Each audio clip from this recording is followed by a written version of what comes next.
Mellow greetings, everybody. My name is James. I am from the internet, and today we are going to be talking about the end of the eviction moratorium. Now, ever since the release and deployment of the COVID-19 vaccines, people, towns, cities, counties, states, and yes, even the entire country started counting down the days until the end of the pandemic and the, quote, return to normalcy. It is what people have been craving. It is what people have been planning for months. That day soon to come when malls and beaches and everything would open and people would rip off their masks and go running to restaurants and have all-you-can-eat buffets while they spit on each other and breathe freely in a restaurant without a care. Yes, the return to normalcy, which is going to include many things: getting back into the workplace, fully opening everything, and of course, an end to the eviction moratorium.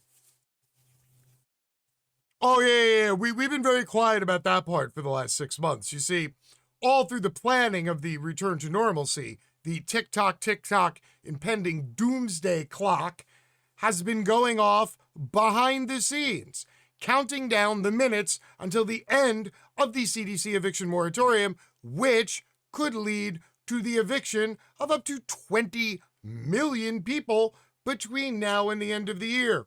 So what I wanted to do is take a quick look at how the end of the moratorium came about and how much or how little your elected representatives did to stave off the inevitable homelessness of millions of American families.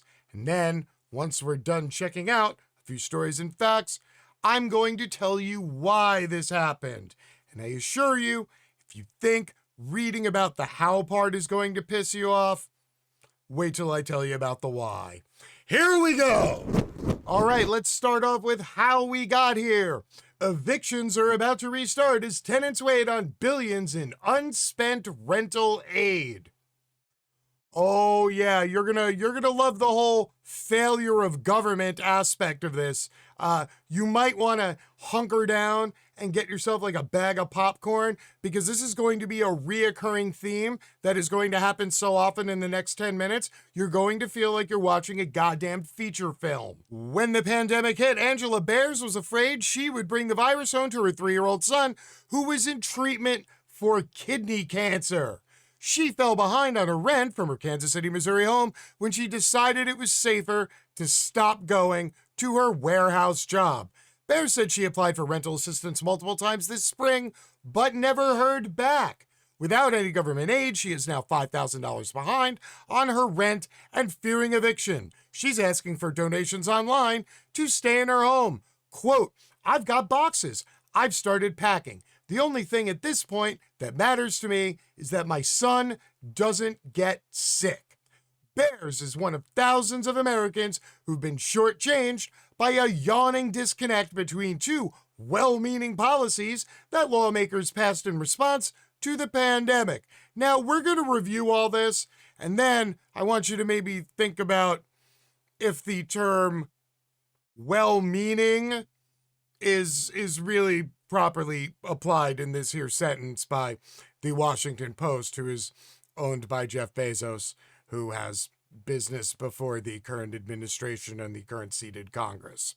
But I digress. One is a federal ban on some evictions. Another is a $46.5 billion emergency fund aimed at getting rent to tenants at risk of eviction, and has been painfully slow to get off the ground, with some states and counties unable to spend even $1 of the money they were provided months earlier. Now, if this comes as a shock to you that the government said, "Here, money to fix this," and then the money didn't get to the people who actually need it, please go back and look at what happened to all the PPP loans that they gave out to businesses in return for not firing employees, who then promptly fired all their employees, kept all the money, and then the federal government said, "Well, don't worry about it. You don't have to pay back the loans anyway."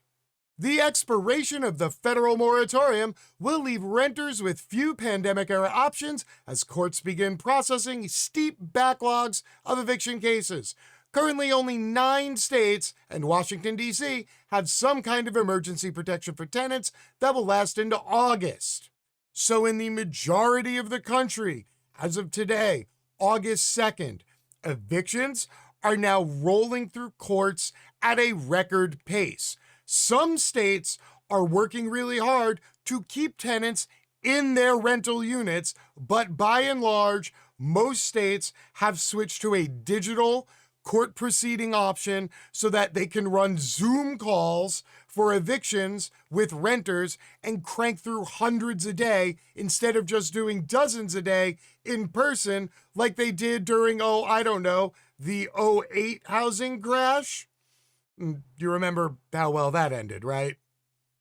Just wanted to check.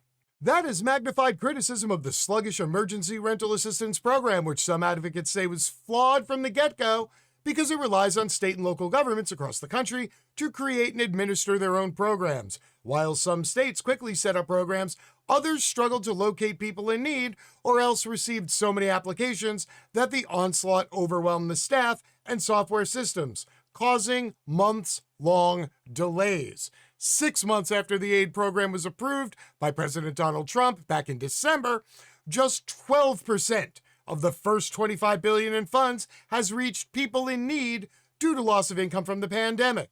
More than 3 months after President Biden signed a March relief package with another $21.5 billion for the program, even less of that has been spent. Now, if you're wondering to yourself, if they only disperse 12% of the first enormous pile of money, why did they go out of their way to then disperse a second big pile of money?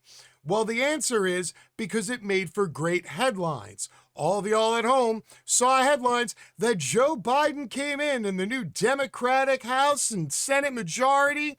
They whipped it up. There you go. They got another $21.5 billion for renters and members of the working class because that is what a proactive party and presidential administration does. They get things done, like creating giant pools of money and then leaving them there to rot. This is just an example of how it looks coming from Fox News now that the hammer is dropped and evictions are moving through the courts at record pace. Biden ignores Pelosi's call to extend eviction ban despite Kavanaugh opinion. Squad Dems still protesting inaction from party leaders outside Capitol. President Biden and the White House as of Monday morning didn't respond to a statement from House Speaker Nancy Pelosi and her leadership team, calling on the executive branch to extend the federal eviction moratorium as, quote, squad Democrats continued to camp on the Capitol steps in protest of the inaction from their own party. Quote, action is needed and it must come from the administration. That's why House leadership is calling on the administration to immediately extend the moratorium. Yes, that from Nancy Pelosi and her leadership team on Sunday morning in a statement hours after the moratorium ended. Quote, as the CDC doubles down on mask wearing and vaccination efforts, science and reason demand that they must also extend the moratorium in light of the Delta variant.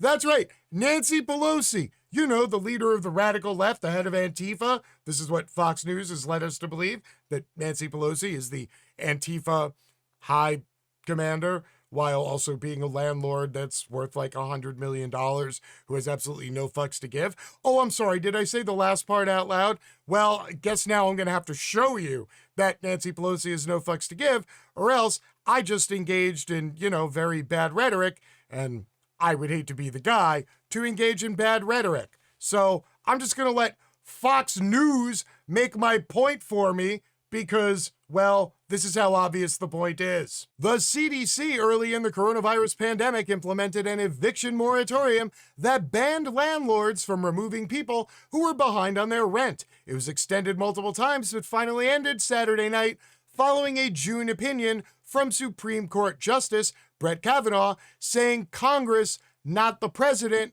would have to extend the moratorium if it were to continue. Now, I would have to assume that Nancy Pelosi is aware of that.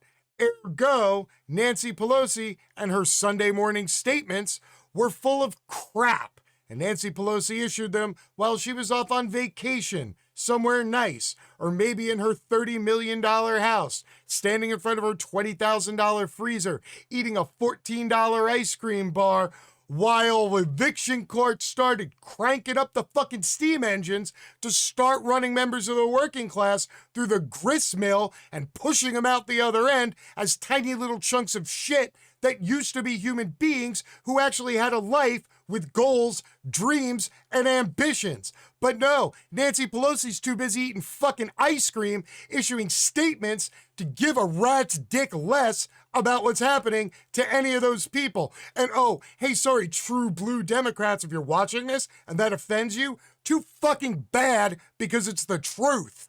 Consistent with that, the White House asked Congress to pass legislation continuing the ban on landlords evicting tenants who fail to pay their rent. Quote, in light of the Supreme Court's ruling, the president calls on Congress to extend the eviction moratorium to protect such vulnerable renters and their families without delay.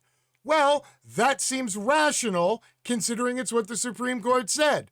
So, what happened with that? Well, here, let me show you. Congresswoman Alexandra Ocasio-Cortez on Sunday skewered conservative members of the House Democratic Caucus who left town for vacation instead of backing an effort to extend the nationwide eviction moratorium that officially expired this weekend, leaving millions of people at imminent risk of being forced out of their homes. Quote, the House should reconvene and call this vote and extend the moratorium. There's about 11 million people that are behind on their rent at risk of eviction.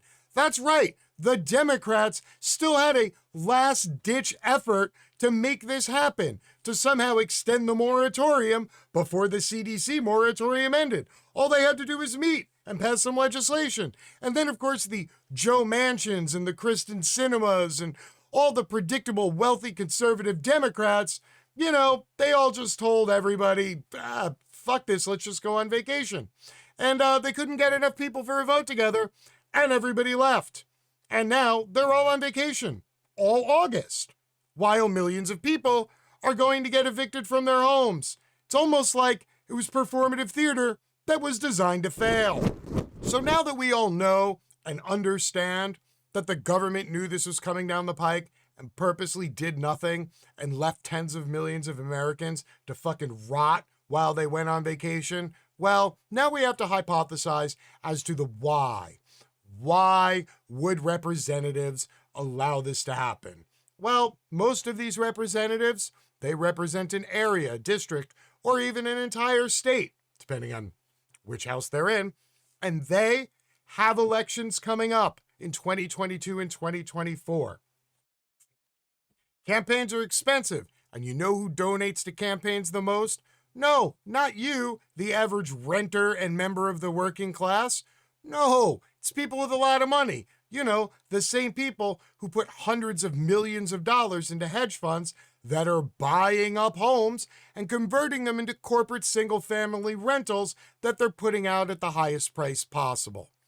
So maybe, just maybe, the people with all the money are calling all the shots, and the politicians are merely doing their bidding.